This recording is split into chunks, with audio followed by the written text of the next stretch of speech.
1973 was an interesting year for Hindi cinema. On one hand, there was the resurgent success of the typical love story in Raj Kapoor's Bobby, and on the other was the reconfirmation of the angry young man sketch in Prakash Mehra's Janjeer. The realist filmmaking traits were there, but not yet in the form of Sham Benegal, Syed Mirza, and others. Moni Kaul, though credited with one of the torchbearers of the Indian New Wave, unfortunately had a dismal exhibition success, not only with his thoroughly abstract Uski Roti, but also with his second venture, Ashar Ke Ek Din. Kaul's third, Duvidha, was hence looked at with a lot of interest, an enigma. As expected of Kaul's films, Duvidha opens with an uneventful image of a woman in a red sari standing in front of a white wall, staring unwaveringly into the camera.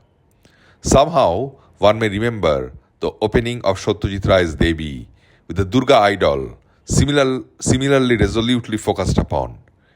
But the similarity between the two images rests soon as a sharply pitched Rajasthani indigenous vocal music pierces the audio track.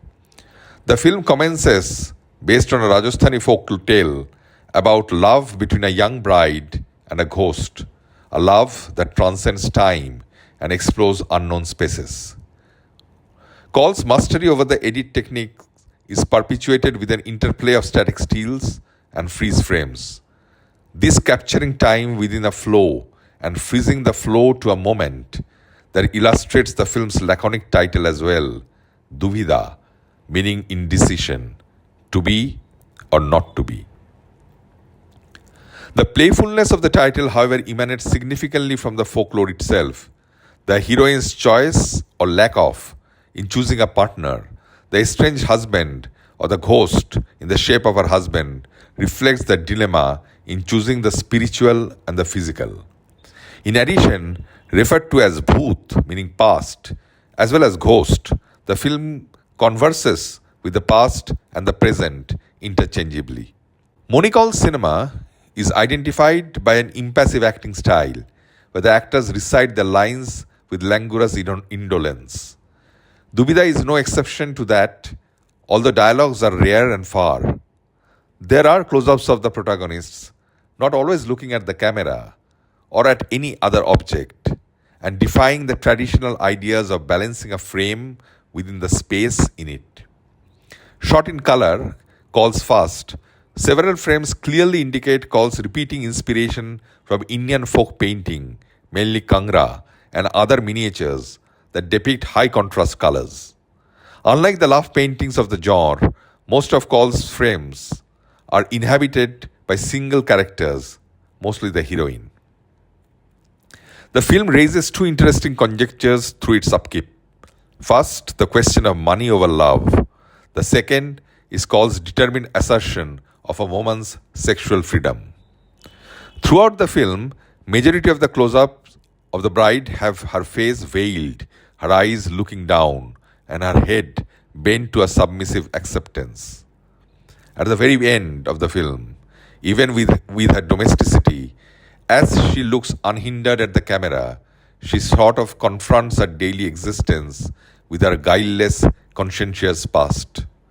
If the ghost represents the power of love and the groom and his family the weight of feudalism, the bride's body acts as a territory of conquest.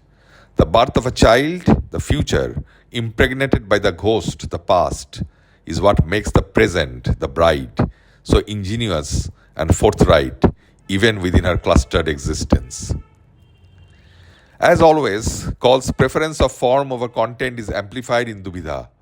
While in Uski Roti, he was presenting the space with wide angles, in Duvidha, he impregnates the same through deep focus. The Haveli, the white walls and dark interiors, the windows, doorways, and the different layers are exposed with visceral care. Following his unique pattern of gestural symbolism, where hands and objects precede the emotion on a human face, Kaul once again engages several frames involving the hand. When the coins are transferred every morning between the ghost and the father, the exchange happens only through hands. Likewise, near the end, When the shepherd opens the leather bag to trap the ghost, the focus is on the hands.